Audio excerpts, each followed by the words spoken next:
Good afternoon, ladies and gentlemen. Firstly, can I say how delighted I am that I have been asked to speak here today. I really value and appreciate the work of the Disability Federation of Ireland, and we all want the best possible outcomes for people with disabilities.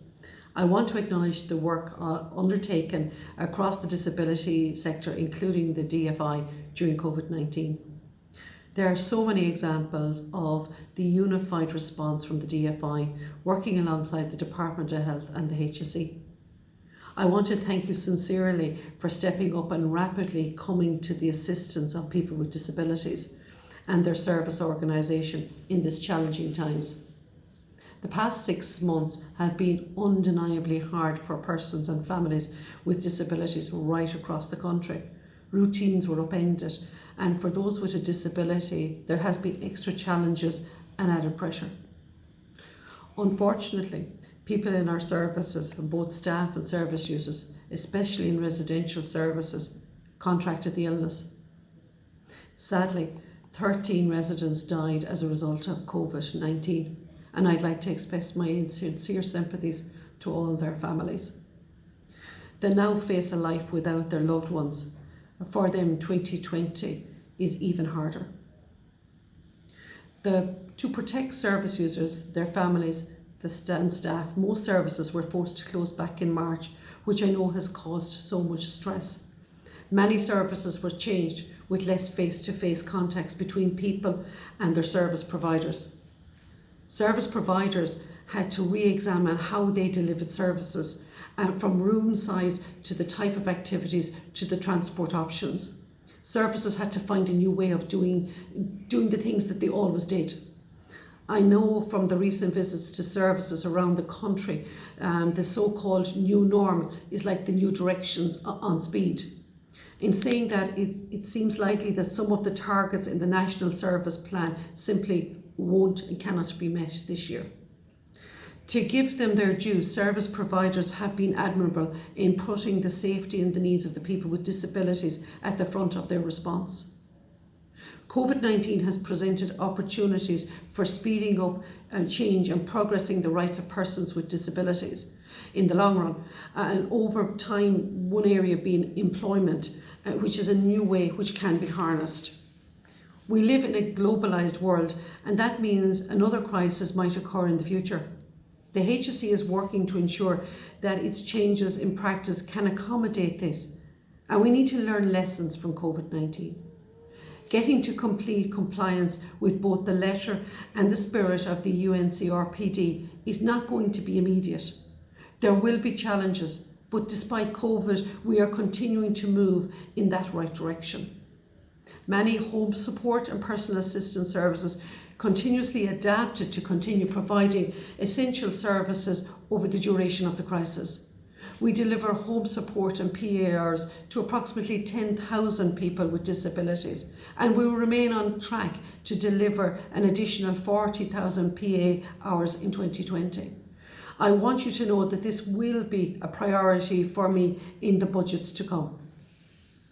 During the crisis, the HSE and many SNAs worked together on a tailored programme for children with special needs, providing a new stream of service during the summer provision period. I am pleased that the first phase in reopening the services has begun. The HSE and the disability services provided adult day services and supports for in excess of 23,000 adults with physical and sensory disabilities, intellectual disabilities and autism in over 950 service locations right across the country. Day services, though restricted, have reopened over the past 2 weeks. Because social distancing rules have to be enforced, there will be fewer people attending each day. As providers and service users get used to these new COVID protocols, we'll hopefully continue to build on the level of service being currently offered, which I know everyone is keen to achieve, but it has to be done safely. I asked the HSE to create a web portal to coordinate the different service providers' reopening schedule, broken down between the different CHOs. I think this portal has helped create clear communications between the service users, the providers and the HSE. The School Leavers programme has continued, and the HSE has helped identify young people due to leave school or rehabilitative training and provided approximately 1,200 new placements in 2020 to meet their needs. The Personalised Budgets pilot has extended its expression of interest for Phase 2 to take account of this, and applications have been extended until September 7th. We have agreed a programme for government that brings us towards the objective of putting the rights of persons with disabilities at the heart of government policy.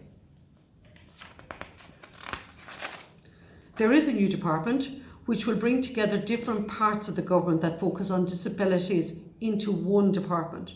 Some of the aims of the new government includes a joint Oireachtas Committee on Disability Matters, eliminating the practice of accommodating young people with disabilities in nursing homes, work to expand adult day services and supports throughout the country for adults with physical and sensory disabilities, intellectual disabilities and autism, improved accessibility to public transport, ensure public and social housing is built with universal design principles and include consideration of disability in all housing policy reviews.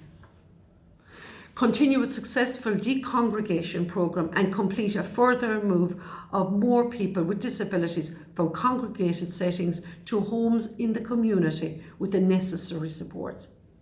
To finish up, I want to again acknowledge that COVID has been devastating to many families, and I am sure we all know people who have been affected. I am committed to working with Minister O'Gorman and other colleagues as we continue to work towards the ideals set out in the UN CRPD. I look forward to working with the DFI to help ensure that we focus our resources in the best possible way, prioritising the lived experiences of people with disabilities. I want to thank you again for the invite. I want to express my wishes for everybody at the AGM and hope that we will soon meet in person. Thank you.